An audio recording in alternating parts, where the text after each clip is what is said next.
Quais são as principais diferenças entre o fascismo e o nazismo em termos ideológicos e práticos? Fascismo Perfeito. é isso, nazismo é isso.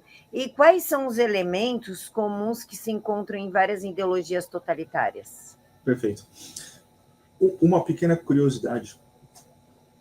O fascismo, por exemplo, não é uma ideologia racista, nem antissemita.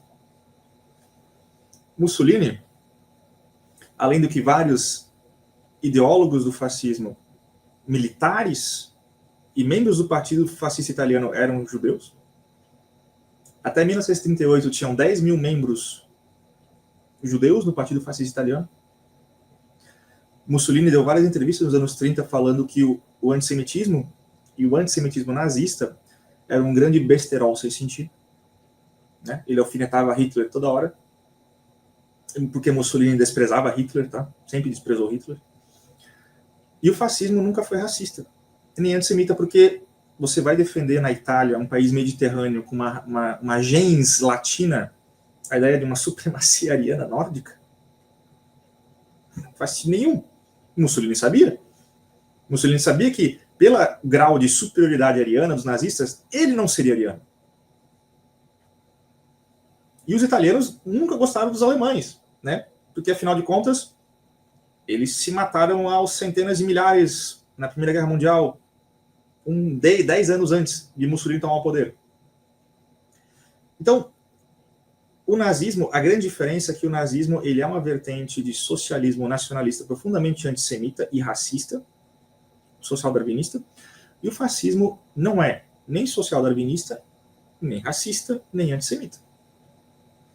O fascismo, na verdade, ele foi uma tentativa de criar um grande Estado que tem sindicatos próprios, sindicatos nacionais, patronais, né, que são as corporações, por isso se chama corporativismo, vem de corpus político, corpo político, que são os sindicatos controlados pelo Estado, que vão sopesar a relação de trabalho entre patrão e empregado e chegar numa conclusão que seja de justiça social, era o termo que eles usavam. E é por isso que eles criaram as primeiras e mais poderosas leis trabalhistas na modernidade, na época.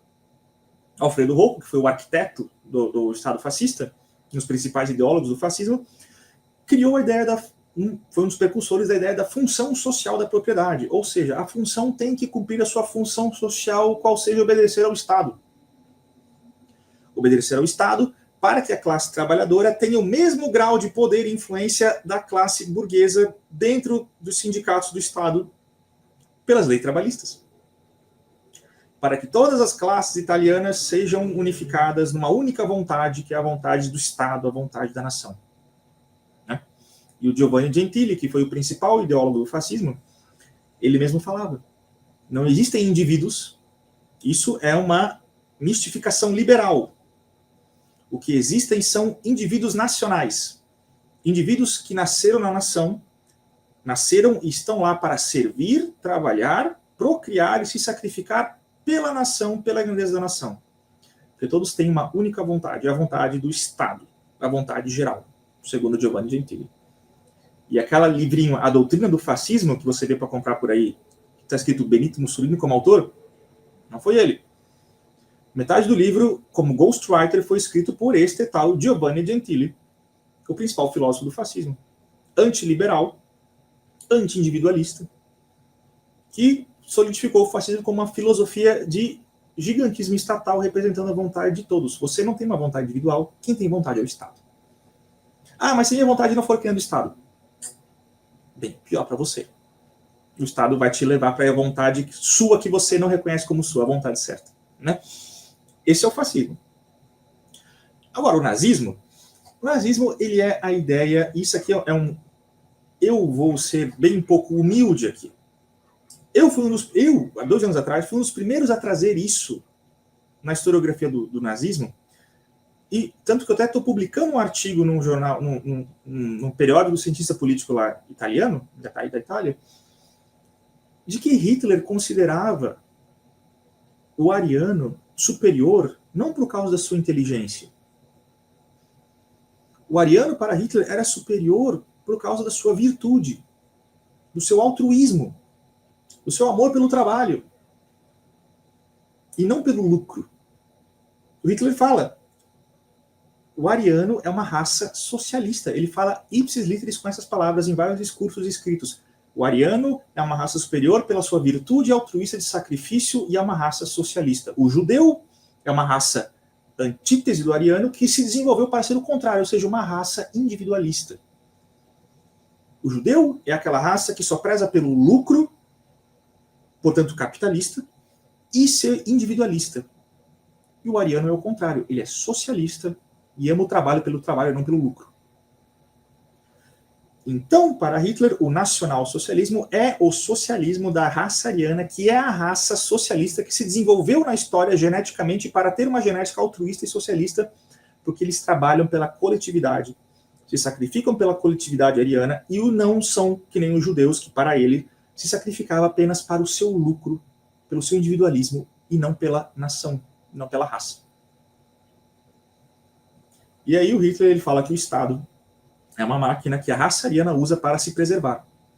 O Estado vai controlar as propriedades e vai conceder a propriedade aos arianos que melhor tiverem as aptidões para exercer as funções requisitadas daquela propriedade. Se você tem uma empresa, você é ariano, você tem uma empresa, você é muito bom empresário, você morre, o seu filho vai herdar? Dos nazistas? Não. A coletividade ariana, o Estado, vai dizer se você, suposto herdeiro, é tão capaz quanto o seu pai para exercer a função. Se não, a empresa vai ser tirada da sua família e colocada para outra ariana mais capaz. Porque não existe propriedade privada, não existe indivíduo, apenas coletividade racial. E os arianos estão lá para procriar, para trabalhar em prol da raça, da coletividade racial, e nunca em prol de si mesmos. Porque isso é da sua genética altruísta, segundo Hitler. Né? Essas são as principais diferenças entre fascismo e nazismo. Nunca foram ideologias próprias, não existe o tal do nazifascismo, não existe, tá? E o nazismo não é um tipo de fascismo também, isso é completamente besterol, tá? Tanto que eles nunca se gostaram, quase entraram em guerra em 1934, tá? Nunca se gostaram.